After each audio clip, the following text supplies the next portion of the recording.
And as a consequence, my hand healed and it was returned to full mobility.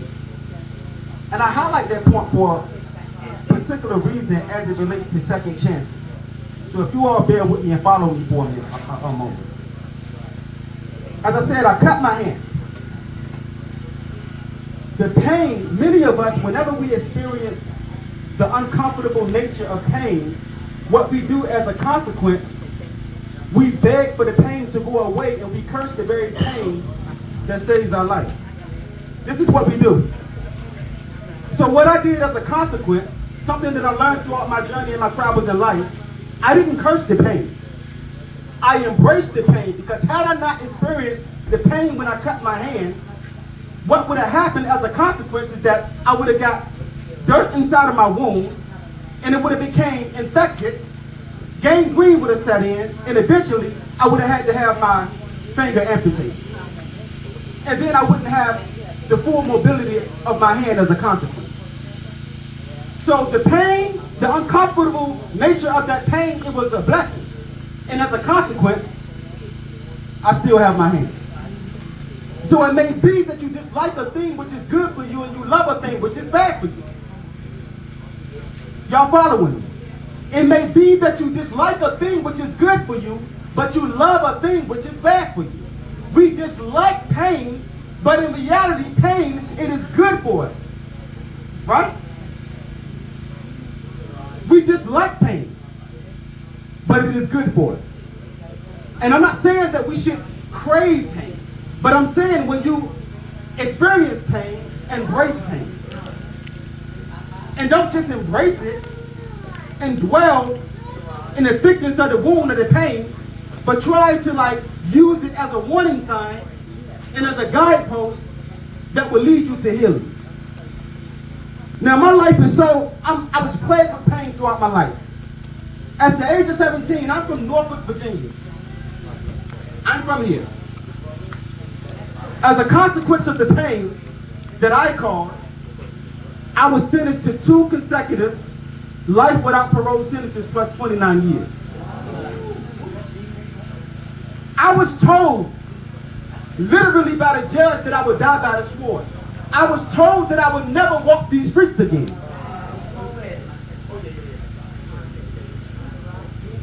But look at me now. Look at you, bro. Look at you, bro. But it was a result of me embracing the pain, right? Embracing the pain that I caused. See, because whenever we commit a particular act, it has the ripple effect. We not only hurt, I speak for the rights of victims too, right? But whenever we impact the life of a victim, we impact their family's lives, and we impact our family's lives as a consequence. It's like throwing a pebble inside of a little river and it has the ripple effect, right? But in order to remove the consequences of the pain that we have caused, we must make a change as a consequence. We must embrace the pain and we must make a change. We must make a change and start doing the things that leads to healing. And the healing, it starts with ourselves. And this is the next thing that I want to talk about today. The healing of the mind. The way that we think. And it's a beautiful thing. I see so many wonderful returning citizens out here today. So many individuals that I embraced the pain with throughout my journey in the Virginia Department of Corrections and engaged in that healing process. So many different individuals who have had their freedom restored to them as a consequence of the change that they made. And as I always say, nothing changes if nothing changes. So let me back up for a minute. I told you all that I was sentenced to 2 consecutive life without parole sentences plus 29 years as a consequence of actions that I committed when I was 17 years old. I'm 44 years old. Next month I will be 45 years old. Right? This is what second chances look like. I'm here to tell you that we all have a role to play in an individual's rehabilitation. Each and every one of us. Me showing up here today is me playing my position. One person can't do it. One person can't do it. I'm not here as a result only of my actions. I'm a result of my family that stuck by me throughout my journey. A result of individuals who showed up at rallies just like you all are doing today while I was incarcerated. And I want to say thank you to you all. But you all embrace the pain, right, of having your loved ones serving time, death and prison sentences in the Virginia Department of Corrections, right? You embraced it and you put forth the effort to contribute to the healing of your loved ones and the healing of others who were injured on the journey of life. Nothing changes as nothing changes. So remember I said earlier, it may be that you dislike a thing which is good for you, and you love a thing which is bad for you. This is the truth. One thing that I learned throughout my journey. Fighting, sometimes people do not want to fight. Sometimes we don't want to show up because we got to sacrifice. Sometimes we sacrifice in work, we sacrifice in money, we sacrifice in being in the comfort of our homes. We want to sacrifice, and sometimes it's uncomfortable. And we don't like it. Sticking by your loved ones while they're incarcerated, it is something that is uncomfortable. You don't want to do that, but you need to.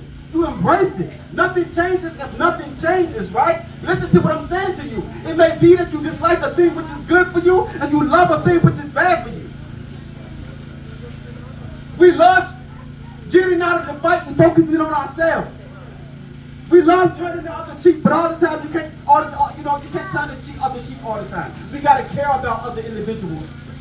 We got to care about our communities. We got to give back to our communities. So I want to say this. I say all that to say this. Thank you all for coming out today. Right? I'm going to tell you this right now. Listen to what I'm saying to you all.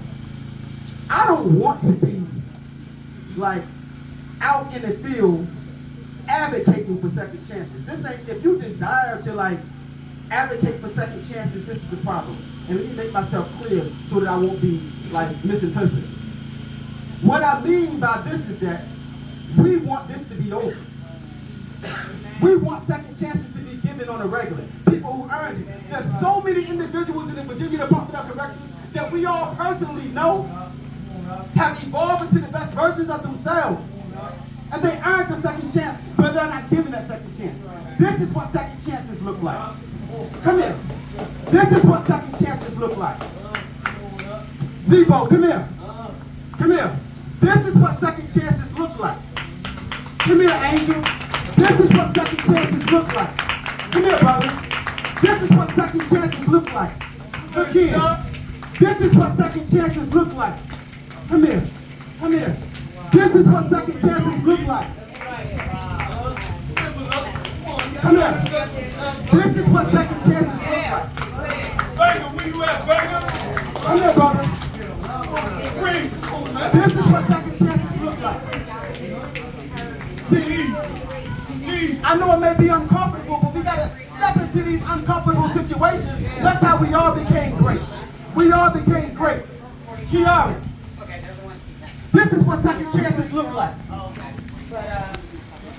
This is the point that we're making right now. You see a lot of this today. Every one of these individuals who are standing up here are out here giving back to their community. A lot of these individuals was told that they would never walk the street again, that they was permanently in closure.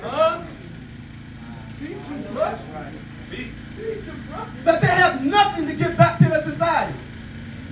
But yet they are out here trying to contribute to the growth and development of the society and speaking on behalf of those who have evolved into better versions of themselves out back in the Virginia Department of Corrections.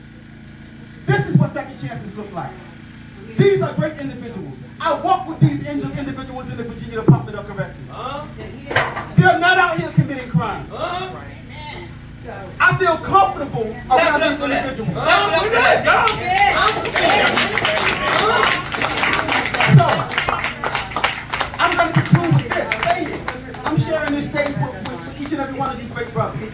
It may be that you dislike a thing which is good for you, and you love a thing which is bad for you. You dislike giving individuals second chances, but this is the answer. This is the cure. These individuals, this is the answer. This is the cure. Keeping great individuals like this incarcerated in the Virginia Department of Corrections contribute to the deterioration of society. This is what second chances look like. Yes, sir.